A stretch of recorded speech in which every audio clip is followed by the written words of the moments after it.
Hi, today I'm going to talk about a great film, Becket. Oh, I've thought of a couple of other films we can discuss too. Good. I find myself in one of those positions that Dr. Shin delights to put me in, and I delight to be in too, namely not very prepared, so I don't know where this is going to go, but I know the film well, or pretty well anyway. The film is based on a French play. As far as I know, Jean Anouilh, Anouilh, strange name, probably from Bretagne. Anyway, and for him it was mainly political, and so it belongs in a class along with Antigone, that is, not literally, but what it can be made to say, with some distortion and so forth. But anyway, it's all based on historical events in a very general way, and it's a truly great film. I think it was made in about 1960 to 1962, around there. Stars Peter O'Toole, who is such a wonderful actor of Lawrence of Arabia and The Lion in Winter, so great. And an even greater actor, Richard Burton. Burton was a Shakespearean actor, also the husband of Elizabeth Taylor in a very publicized relationship, but he was a great, great actor. Anyway, these two together, wow. Okay, historical events. Remember that 1066 is arguably the key event in British history. I think the Brits might not appreciate that, but they maybe see it that way. Anyway, 1066 is the date of the Norman conquest of England. That's when William, Duke of Normandy, claimed the English throne. The king, Edward the Confessor, died. The barons of England overlooked William's claim and chose Harold to be new king, and William arranged for the military invasion, conquest really, of England. He crossed the British Channel, the English Channel, and the date is, I think, October 14th. So, today? Oh my God, today or tomorrow? No, tomorrow. Interesting. There took place the famous Battle of Hastings. It must not have been a very big or great battle, but Harold was up in York, 300 miles away, had to rush down with his army, and probably they were pretty exhausted. And the two forces met at Hastings in southern England near the coast. The Normans, who were great fighters and great warriors, converted Vikings after all. Maybe I'll tell that story too. In the 8th century, 7th and 8th century, the Vikings from Scandinavia every year raided, in the spring usually, many places, looted, killed, and so forth, especially the French coast. And over the years, since they didn't find much on the French coast, since everyone was terrified of them, they came more and more inland, following the rivers, like the River Seine, the Seine River, which goes through Paris. Eventually, they were coming pretty close to Paris. The Île-de-France, a very central, small region of France, the center of France. The king of France then really was just the king of the Île-de-France. He was a feudal, F-E-U-D-A-L, lord, to whom other aristocrats owed fealty, F-E-A-L-T-Y, or had to say, "Hi, king, bow the knee," and so forth. Anyway, so the king, then king of France, I don't remember, but around 770, decided to make a deal with these Vikings. Look, be our friends. Take Normandy. Here's a big section of land on the coast. It's yours. Settle there and become French citizens. Well, they did this. The Normans did this. The Vikings did this. And so Normans, Norsemen, took over Normandy, settled there, and over the next couple of hundred years became pretty faithful and very vigorous French citizens, by far the best soldiers of the time. And they conquered Sicily and various other places. Okay, that's where the Normans came from. So William, Duke of Normandy, a very powerful French aristocrat, invaded. Okay, and the Normans took over. Now getting to the time of our movie. That was 1066. The time of our movie is 1171, around there. So barely 100 years later. The French king was Henry II, and he was important in many ways.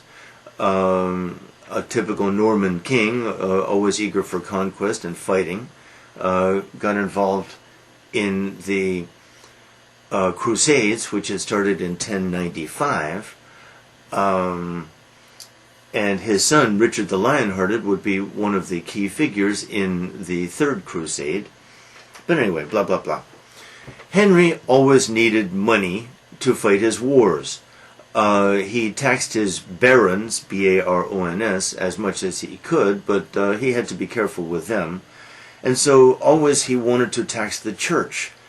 But the church was always a problem, because the church owned huge tracts of land, but the church was protected from taxation by being the church. And of course, it's a typical struggle for power between the state and the church. And the church always had to fear excommunication by the Pope if the church adopted strong-arm tactics if the state adopted strong-arm tactics against the church. So this was Henry's dilemma. Now Henry's main advisor was Becket, Thomas A. Becket, who was a Saxon, because of course when the Normans took over, they took over from the Anglo-Saxons, the Angles and the Saxons and the Jutes, these Germanic tribes which had settled there in the 5th century. Becket was a Saxon, educated, but of course the Norman barons hated him and distrusted him. But Henry used him for political purposes because at least he felt he could trust him more. And they were young men, and they had many adventures together, sexual and drinking bouts and all that, and spent all night, sometimes sleeping in a barn in the film, seducing some girl or something, laughing and boyish humor. Okay. The drama with the church grows more intense, and then suddenly the Archbishop of Canterbury dies. The Archbishop of Canterbury is traditionally, was and still is, the most powerful ecclesiastical figure in England. Then in the Catholic Church, of course, now in the Church of England, Anglican Church. Okay, well, the Archbishop of England died, and the charming scene where Henry says to Becket, oh my God, I don't understand it. I'm suddenly becoming very clever. I've had an idea. I can't stand it. What's happened to me? I'm becoming clever. Because a lot of humor of the film, and the film is wonderfully humorous, is aimed at the Normans. The Normans are depicted as kind of brutes. And Becket, in one humorous earlier scene, introduces to Henry the fork. It's a very refined, un-Norman instrument, he says. Refined, un-Norman. If it were refined, it could not be Norman. The Byzantines had used it. Well, what do you use it for? Well, you pierce your meat and you bring it to your mouth. Well, I don't understand. Why can't one use one's hands? It's refined. Well, I don't see the point, but I'll try it. Says, just wonderful interplay between Becket and Henry. between Burton and O'Toole. Just immortal. Okay. So now back to this idea. Oh my God, I've had this idea. I'm a Norman king. How could I have an idea? But Thomas, I have an idea. What is it, my lord? I must name a new Archbishop of Canterbury. Yes, you must. Well, the new Archbishop of Canterbury, will be you, Thomas. What? Oh, no, that's impossible. That's terrible. That's a terrible idea. No, of course. And you, my friend, will help me in my dealings with the church. You, as the head of the church. Well, don't do this. Don't do this. This is a terrible idea. Now we must look back. We have seen, from time to time, we get these glimpses earlier in the film of a spiritual vacuum in Thomas. Thomas is a deep spiritual being who is kind of in despair, I think. He's kind of in despair. And at one point, the arbitrary nature of royal power is played cruelly, because actually the King Henry is deep too. But the deepest need of Henry is for a friend. The deepest need of Thomas is for God. Only God could fill his vacuum. And here's the conflict. Earlier we'd all seen another scene. Thomas has a mistress, a Welsh woman, beautiful, beautiful creature, who sings, this is taken from Shakespeare's Henry IV, Part 1, who sings these songs in Welsh, Celtic language, of such beauty. We don't understand, but it's just so beautiful, and she is so beautiful. And Thomas loves her. As much as he can love a woman, he loves her. But Thomas annoys Henry at one point, and Henry, in a drunken moment, comes to see Thomas at night and basically says, "You're my friend, right? Yes. You'll do anything for me? Yes, you're my king. Lend me your woman for the night." Thomas agrees. She, brilliant, knows that when she returns, Thomas, will never touch her again, will not be able to overcome his aversion for her, but what can he do?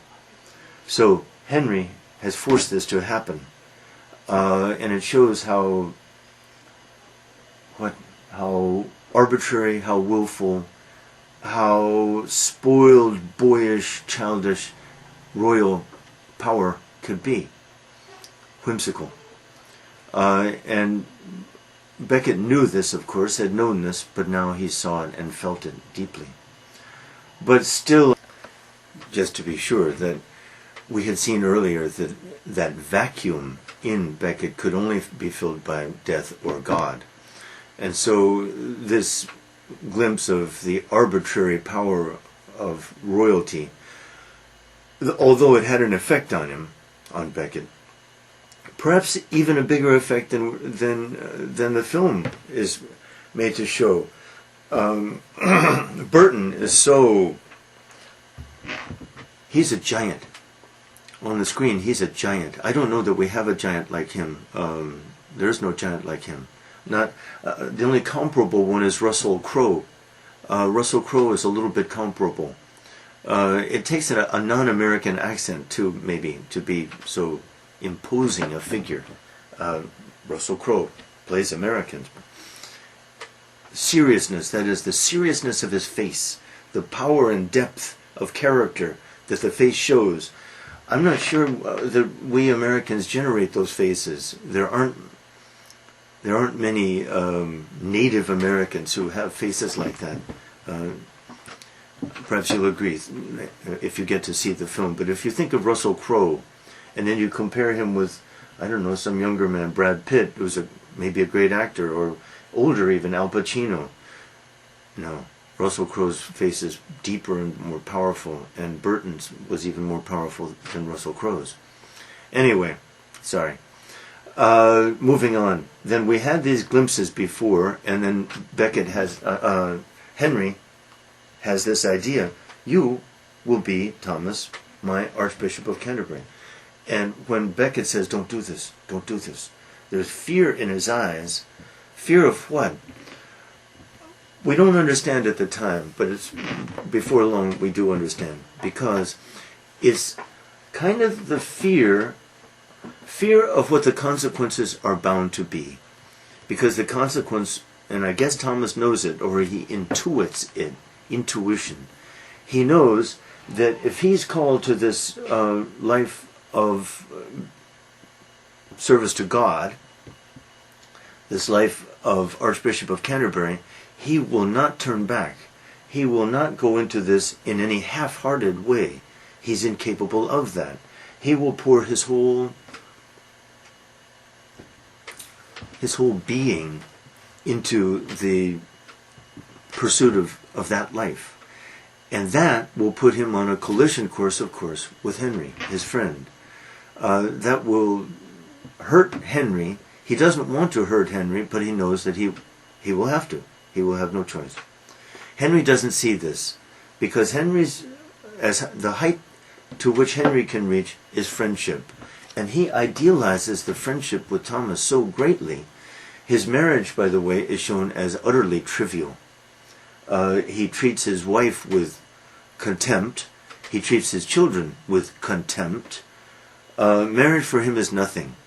Being King of England, even, is a small thing compared with the degree to which he idealizes that friendship with Thomas. Amazing, amazing.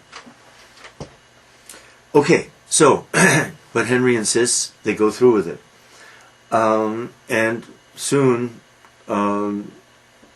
Henry leaves him alone for a while, but soon he hears these rumors about Thomas having sold all the gold plate, all the silver, all the treasures of the church at Canterbury, and distributing money, food, to the poor.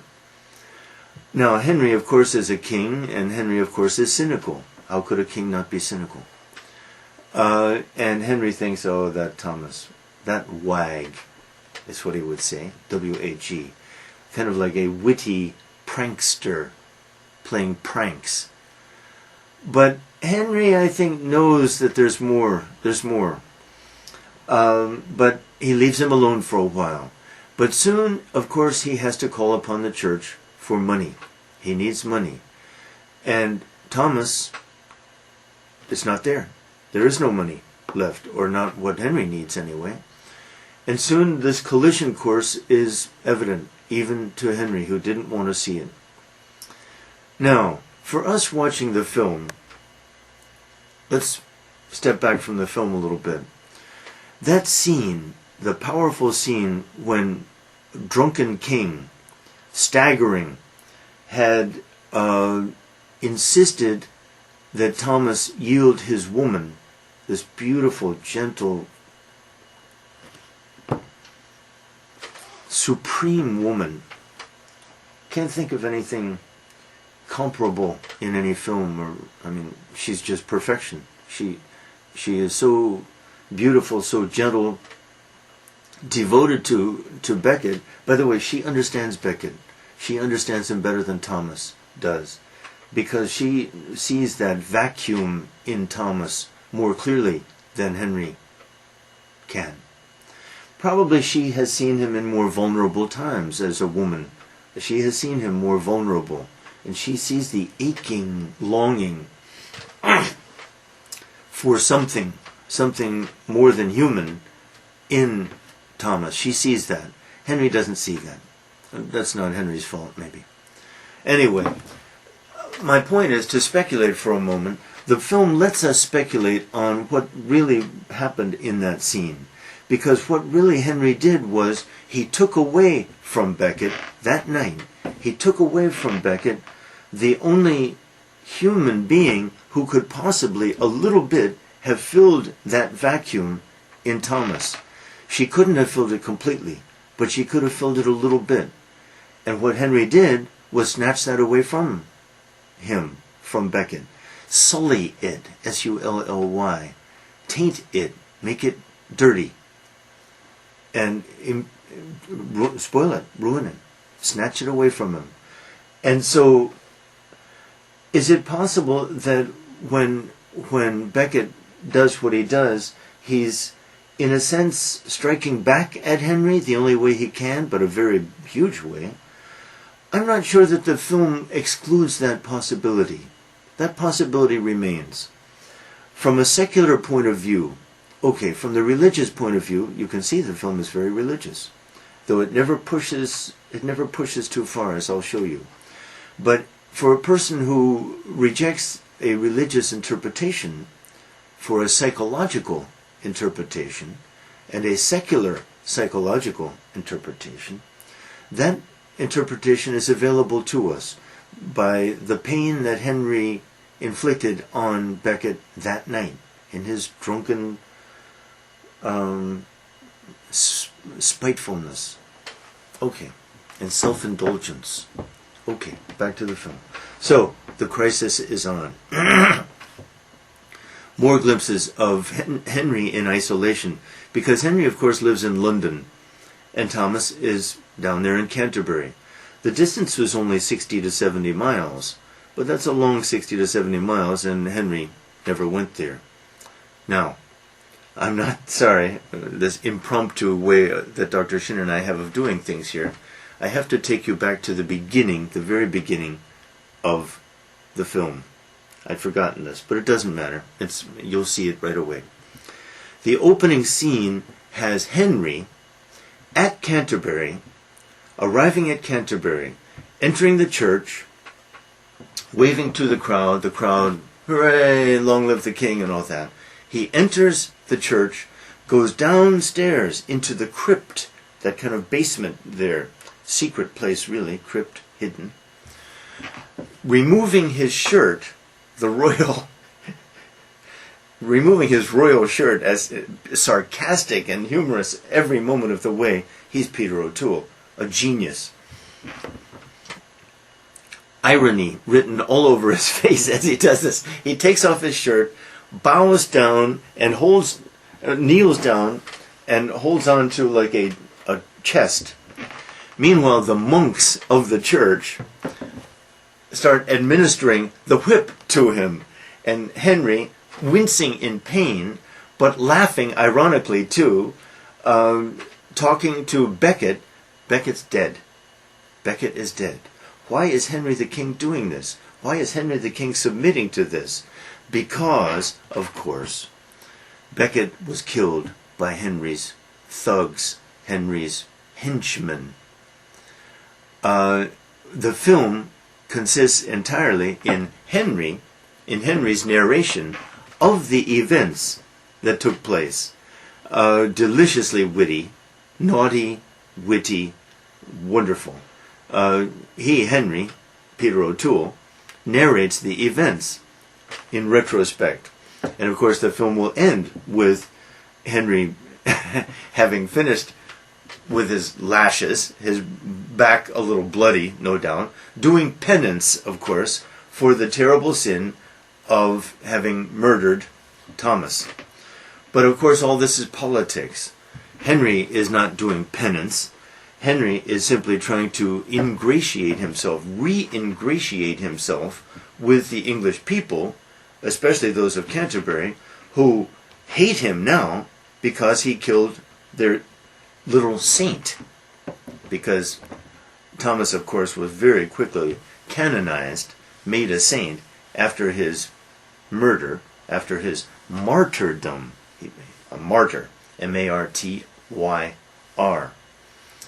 Okay, sorry, but now you see the film in a slightly different perspective, but really it doesn't change much, except that it's Henry who is narrating these events with irony and a sense of naughty sarcasm about everything, including even his own pain. Because why is he doing this? He appears to be doing this. Look, my people, I'm truly sorry that I am at all related to am at all guilty of the martyrdom of my great friend Thomas. But really, of course, he's only doing this for political reasons, of course. But he is so complex, and Thomas is so complex, that there are many levels at the same time. And really, human beings are that complex, though art seldom captures that. We live on many levels at the same time. A spiritual dimension, no doubt. A carnal, physical dimension, no doubt. A political dimension, no doubt. And these are simply our names, crude and general, that allow us to understand somewhat what we are and what we do at any moment of our lives. A great film like this, I think, makes such an interpretation very believable, though in the end it's only an interpretation. I'll repeat that for a moment. The film makes clear in such great characters that we human beings, like them, the film makes explicit what we often don't realize, I would say anyway, that we live on several levels at the same time. A spiritual level, dimly aware of God, dimly aware of our moral obligations, dimly aware that we fall short of our moral obligations, dimly aware of our imperfections, or worse, dimly aware of our mortality, all this dimly, and that dimension mostly we try to suppress. We're only when forced to confront that dimension do we confront that dimension. I'm making spiritual and moral kind of the same, but they could be treated as two different dimensions too. Then at the opposite extreme, I suppose our carnal level of existence, dimly aware that we're sitting in a room eating or drinking or feeling pain or feeling pleasure or feeling sleepy or excited or whatever. Our carnal emotional, notice how those quickly intermingle and are inseparable, and when am I ever carnal? Never. Because the emotions and mind invade all that. You see, but I would say the film makes this kind of explicit. What a work of genius. What a work of genius. And the actors worthy of that, I would say. Anyway, so back to our film. The distress of Henry without Becket, feeling betrayed by Becket, dimly aware, I'm overusing that, but it's always that, dimly aware that it's his own fault that he finds himself in this situation, dissatisfied, irritable with his family, totally scornful of his wife, who was a great woman in history, Eleanor of Aquitaine. God, a giant of a woman. Wow. His wife treated like a like a shrew, an irritable shrew, S-H-R-E-W, in the film, unfortunately.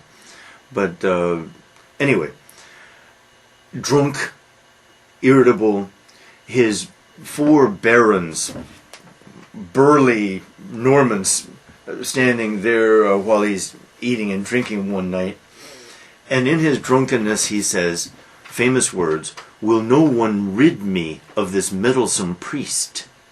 These are the words that have come down in history. Will no one help me get rid of this meddlesome priest, meddlesome, getting involved in my business, priest, Becket. The four barons look at each other, nod, and leave. And we know, of course, what will happen. This is a famous event in history. They ride all night to Canterbury, of course. In the morning, early in the morning, Becket, as every morning, is at the altar of his church, the great cathedral, this is the old one, it will be rebuilt after his death, saying Mass. He almost expects what happens. He continues Mass. The four men stand at the bottom of the stairs leading up to the altar, and then Becket, when he finishes Mass, says, "What can I do for you, my brothers?" Comes down the stairs, and they kill him. They murder him right there in the church. Whoa! Well, of course, the populace, ACE, populace, is furious at this event. Henry, of course, can do nothing but pretend that he had nothing to do with this, that they killed Becket on acting on their own volition, their own idea. He distances himself, of course, from this murder. And so the four barons, of course, will be put to death. Fools. Or martyrs.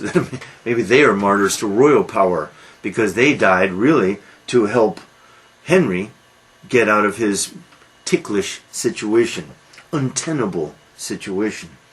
Anyway, and so the events of the rest of the film lead quickly to where we are at the beginning. Henry, wonderful, wonderful. He's always depicted as having tender, gentle skin. And earlier in the film, a typical scene, he had bathed cold water, there was no warm water, and then one of his servants is supposed to rub his back. "Rub harder, dog, I'm cold," he says, Henry to his servant. And then Becket, who's standing there amused, always amused, they're both amused at each other every second earlier, says, "Here, give it to me." And he rubs vigorously. "Oh, Thomas, only you know what I need. Only you know how to treat me." So this establishes his tender skin. So at the beginning, or is it at the end? It doesn't matter.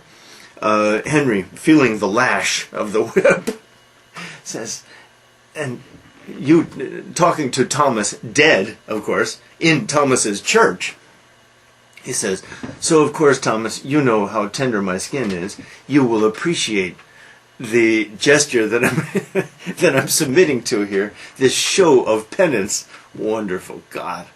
"And you will, of course, smile at the thought that I'm going to destroy this church and build a new, much more magnificent church in its place, and it will be called, it will be sacred to you, Thomas. It will be dedicated to St. Thomas à Becket, who was canonized, I think, in 1177, very quickly after his death. I think the required 5 or 6 years had to pass, but he's one of those, like St. Francis, who was canonized very soon, as quickly as possible after death. Again, if you are cynical, and I am a little bit, you say the church wanted to cash in as quickly as possible while the market was hot. Yes, people, we loved St. Francis too, and look, we made him a saint overnight. Beautiful. And very similar. I'm sure Henry paid the Vatican a lot of money, though the Vatican didn't need the money. They wanted that saint too, because St. Thomas à Becket, having a St. Thomas, meant a huge rise in ecclesiastical power in England. Thomas was a warning to kings. Look, don't mess with the church. Don't mess with Mother Church. Beautiful. The politics always amusing and complex, and the giants who play the game, very interesting human beings, of course, if we can appreciate them. Anyway, back to our film. And the film ends with Henry putting his robe back on, his lashed tender skin. No, just a cloak. Going out to the mob, the populace there waiting, and removing the cloak and showing the lashes on his back.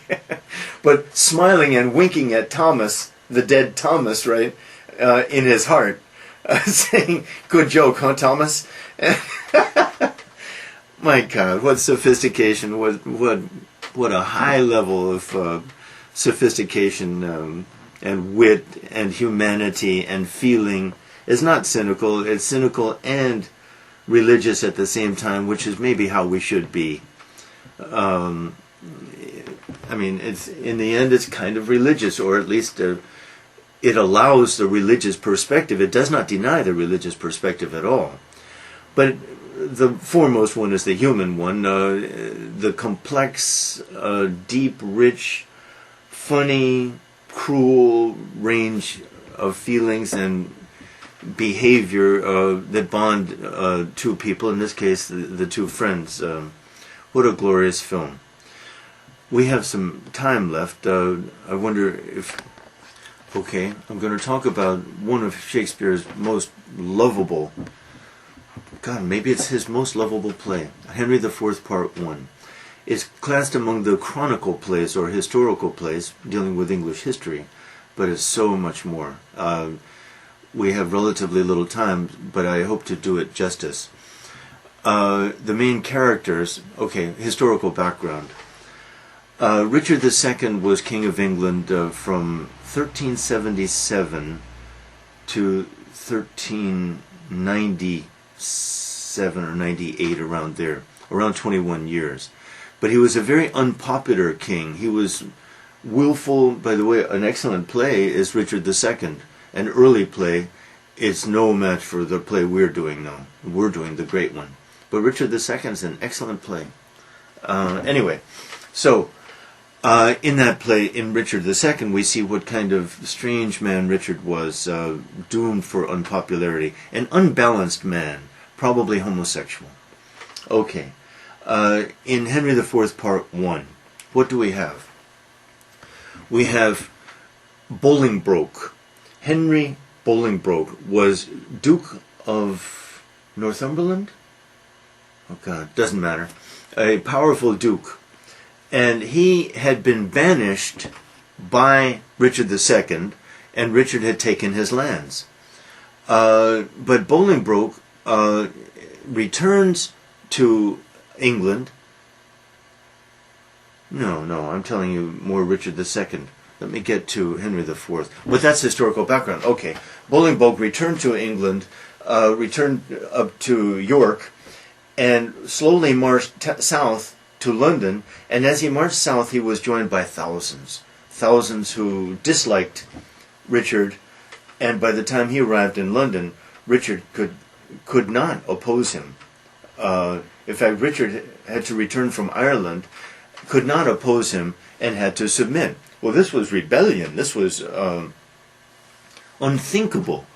And Henry took the throne from Richard, basically imprisoned Richard in some remote castle, and then apparently had him murdered. Richard was murdered. Richard became a little bit of a martyr himself. But anyway, Henry was on the throne, Henry IV. But Henry's position was a little bit untenable, that is, a little bit precarious. Could easily be tipped over, and he felt that constantly. And he felt guilty about the snatching of the throne and the murder of Richard, and this guilt unbalanced him a little bit. Anyway, now to our play. The main character, the central character, is Prince Hal. Hal is the older son of Bolingbroke. That is, he is the Prince of Wales, meaning he is the heir to the throne, H-E-I-R. He will be the next king. He will be Henry V. And for Shakespeare and for many Englishmen, Henry V was the most glorious of the kings of the past. His reign was brief, but he was a hero of the 100 Years' War against France. He was a dashing man, charming, a good king in his brief reign. Okay, Hal.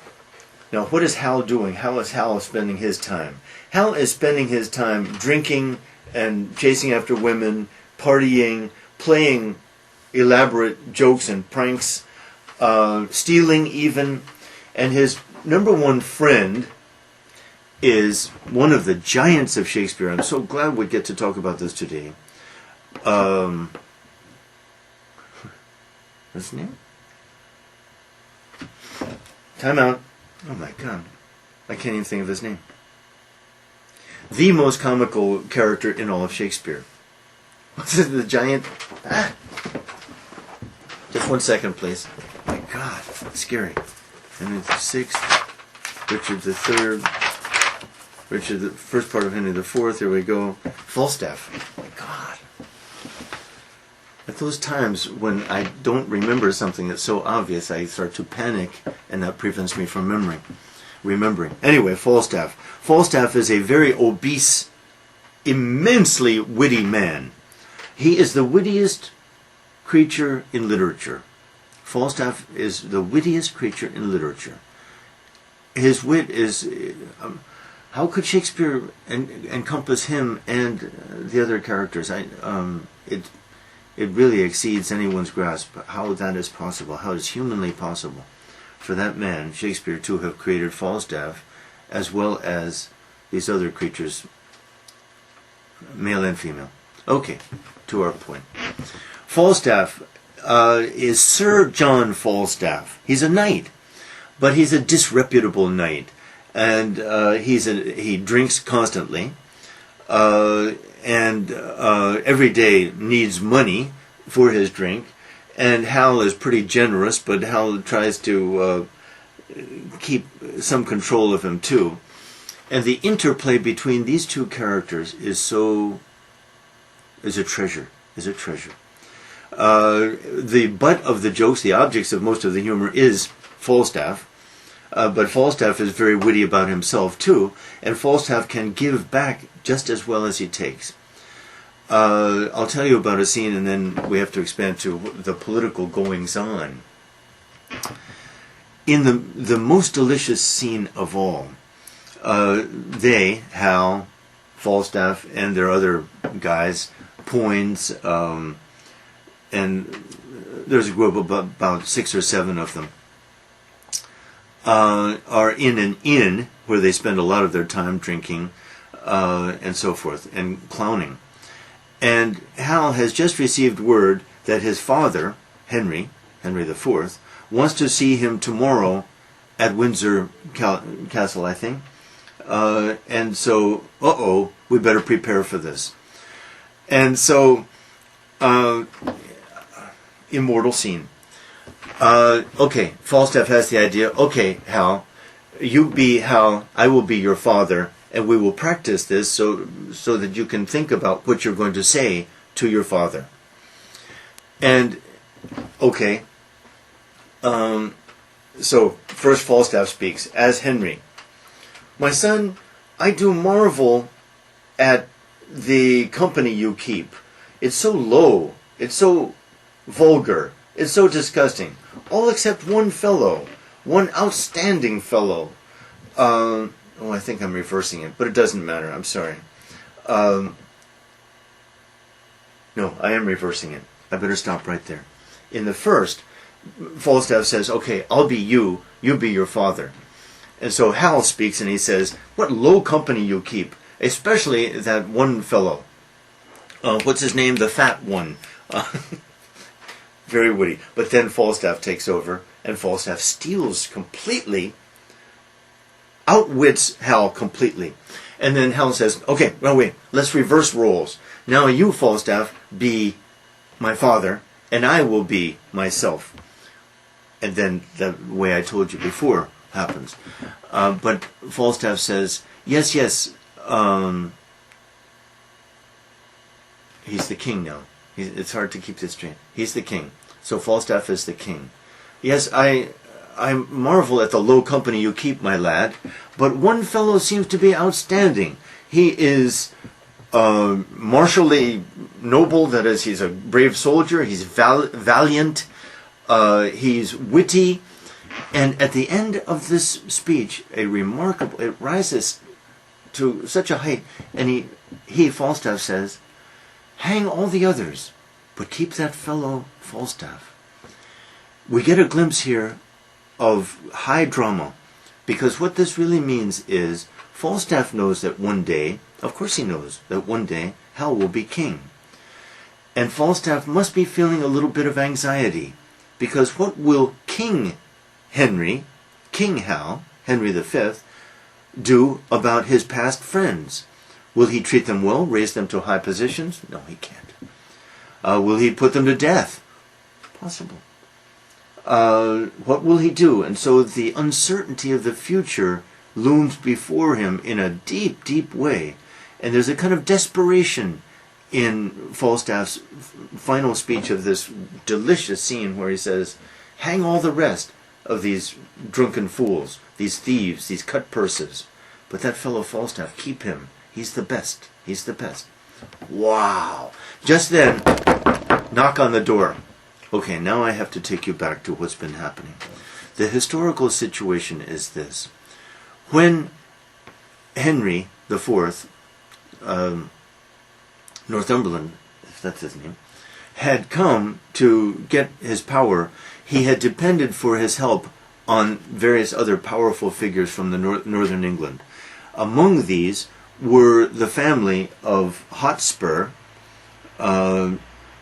Worcester, his brother, and anyway, I won't get into the details of these characters, but Hotspur is he's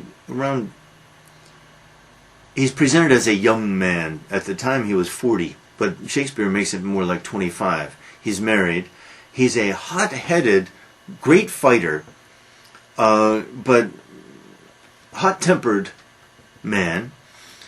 And he and his father and his uncle had been the main supporters of Henry and made Henry the king. But now they think that Henry is ungrateful to them. They think that Henry has not repaid them at all. In fact, Henry doesn't trust them.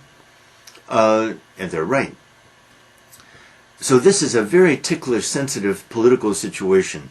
And their grievances, the grievances of Hotspur, his father and his uncle, have become so great that they are going to mount an armed rebellion against Henry IV. And already Hotspur has made war in Scotland against the Douglas, as he's called, the Earl of Douglas, I'm pretty sure is his name, who is a great warrior, Scottish warrior himself, and Hotspur has defeated Douglas twice. But these are warriors, fighters, athletes, so to speak, and the fellowship among them is almost as great as their sense of rivalry. And now the Douglas has agreed to join Hotspur and his father and uncle. And together they represent a huge, a formidable, and very threatening force that will come down on King Henry. And Henry can match them, but it will be close. Now Henry is feeling the need of calling on his son, Hal. And so that's why he has said, come tomorrow morning, talk with me. And so right in the center of the play, right in the middle of Act 3, I think, we get this wonderful scene of Henry and Hal, literally the scene. And the scene is serious. The king weeping, saying, I'm so embarrassed, I'm so humiliated at your ways, at your doings. Flashback. Early in the play, in Act 1, we get a soliloquy. Sorry, but this is okay. We get a soliloquy by Hal. And Hal says to us, speaking to himself, really, I'm just playing a game here. I'm amusing myself. But when my time comes, when I'm called to more serious things, when I will be a king, I promise I will be a great king. And no one will ever see this playful, boyish, reveling, dissolute lad whom I am now. It's just a mask. Don't worry. Well, it's a shame. It's the weakest part of the play, but Shakespeare had to do it. Returning now to Hal and his father Henry. Why are you this way? And Hal basically says, I'm sorry I've been this way. I'm sorry I've embarrassed you. But you can count on me fully. And you can count on me to oppose Hotspur. I'll fight him one-on-one if you want. And I will defeat him. And I will bring honor to you and to myself. Powerful, powerful. Very unconvincingly, though, Henry then says, wow, you're my son. I give you all the power. Go do whatever you want and fight them. Just a total 180-degree reversal. But one has to believe it. That part of the play is the weakest part of the play. But these characters. There's another character among the rebels, and he is Owen Glendower. Owen Glendower is a Welshman, a warrior, a great fighter, and he too has been defeated by Hotspur. And Glendower's daughter he has given in marriage to Hotspur, to a relative of Hotspur's. Oh, what's his name? Maybe I can find it. Hotspur, Douglas, Worcester. Blah, blah, blah. Give me 1 second because it's a little bit important. Mortimer. And he's among the rebels too. Well, it's wonderful because, by the way, there's a perfect dovetailing here. I said to you before that the Welsh woman in Becket, the film, the mistress of Becket, would sing these beautiful songs in Welsh, and she was so wonderful. Glendower's daughter also sings, that's where we get this idea for the film. Glendower's daughter sings in Welsh. She's beautiful, she must be, and her music beautiful, to Mortimer, her husband, who doesn't understand anything, though he says, I must learn Welsh. I must learn what this wonderful creature is singing because it's so beautiful. The link between the film and the play, here it is. It's not big, but it's powerful. It's wonderful. Okay, here we go. So, things start moving. Falstaff, too, will take part in all this, and he gets a job recruiting soldiers. Now, the way the game was played was, Hal gives Falstaff $10,000. Let's make dollars. And Falstaff's job is to recruit fellows, buy money, give them money, to make them soldiers. Well, Falstaff very cynically chooses the poorest of the poor, fellows without a shirt or rags, the homeless, to whom, of course, he can give $5 here, $5 there. They don't have $5. They'll join right away. But this, of course, will be Falstaff's way of keeping 8,000, let's say, of the 10,000. That dog, that rogue. Everyone knows it because this was common. But it's kind of cynical of Falstaff. And he says very witty speeches about it. And Hal, although it irritates Hal a little bit, Hal is also amused by it because he's amused by everything that Falstaff says, for the time being, temporarily, tentatively. So anyway, then in Act 4 we get the long march up to the battle. What's the name of that battle? Sorry, but it's a little bit important. Oh, second part, first part. What's the name of the battle?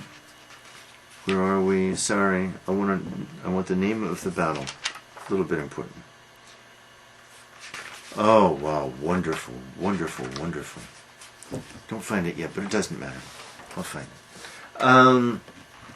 Act 5, of course, will be the battle, and the culmination, the climax of everything, will be the individual combat between Hal and Hotspur. And of course, Hal will win. But this is punctuated with delicious humor. Falstaff finds himself on the battlefield. Probably the real Falstaff, because he was real, was a pretty good fighter, but our Falstaff is not a fighter at all. I'm going to tell the battle scene, and then I'll tell an earlier scene. Just wonderful. Hotspur comes looking at him. Fight, dog! They fight briefly, and then Falstaff falls down and pretends to be dead. Pretends to be dead. And when Hotspur is gone, he wakes up and explains to us, basically, better a live hero than a live coward than a dead hero. He doesn't want to be a dead hero. How do dead heroes benefit? Do they get a financial reward? Do they benefit in any way? No. Delicious, delicious speech about it's being better to be a live coward than a dead hero. And then even after Hal kills Hotspur, then Hal moves on. Then Falstaff goes and takes Hotspur's armor or something, his shield or something, and then claims that he killed Hotspur. He explains that Hal went moving on, but then Hotspur got up. He was not dead. He was living. And Falstaff, killed him. Sorry. 5 minutes? Good. Okay. Now, reverting to an earlier scene. Delicious. This is about Act 1, Act 2. When the boys, Hal, Falstaff, and the others are playing pranks. Hal comes and tells Falstaff and the others that a man will be carrying a lot of money from London to somewhere, and he will have to pass through the woods near where they are. They will rob him of that money. They need money. Great. And then they all agree to meet someplace in the woods that night. But then Hal explains to Ned Poins, his friend, a little higher class than these others, this is all a joke, because we will take the money and we'll return it later, but the joke will be on Falstaff, because Falstaff will take the money. That's it. Falstaff will steal the money, but then we will steal the money from Falstaff, and the joke will be that we too will take the money from those 5, but then later when we meet, we'll ask, what happened? We will be disguised. We, Hal and Poins, will be disguised. And later when we ask Falstaff what happened, the joke will be Falstaff's lies, because Falstaff will claim that they were attacked by 50, 100, 200, that Falstaff, killed 50 of them, but finally had to yield, when really it's only 2 who are taking the money from Falstaff. Well, the wit is wonderful, unparalleled, unequalable. The wit of Henry IV Part 1 is unbeatable in any of the comedies. None of the comedies is as witty, as wonderful, as memorable as Henry IV Part 1, which of course is not a comedy. It's not a tragedy either. It's a chronicle play. In the end, Hal has, of course, defeated the enemy. Peace is in England, and everyone realizes that Hal will be a great king. After this play, we have Henry IV Part 2, when Henry IV dies and Hal becomes king. And after that, we get Henry V, and then we get Henry VI Part 1, 2, 3. All these 6 plays form 2 trilogies in a sense. Richard II, Henry IV Part 1, Henry IV Part 2. Then we get Henry V, it must be 2 tetralogies. It's 8 plays. At the heart of Shakespeare's works, really. Richard II. Oh yeah, got it. Richard II, Henry IV Part 1, Henry IV Part 2, Henry V. Then Henry VI Part 1, 2, 3, and Richard III. These form a historical sequence in the heart of Shakespeare's history works, and the hero of that whole series is Hal, who dominates Henry IV Part 1, Henry IV Part 2, and of course Henry V. And then he'll die. Okay, good enough. Thank you.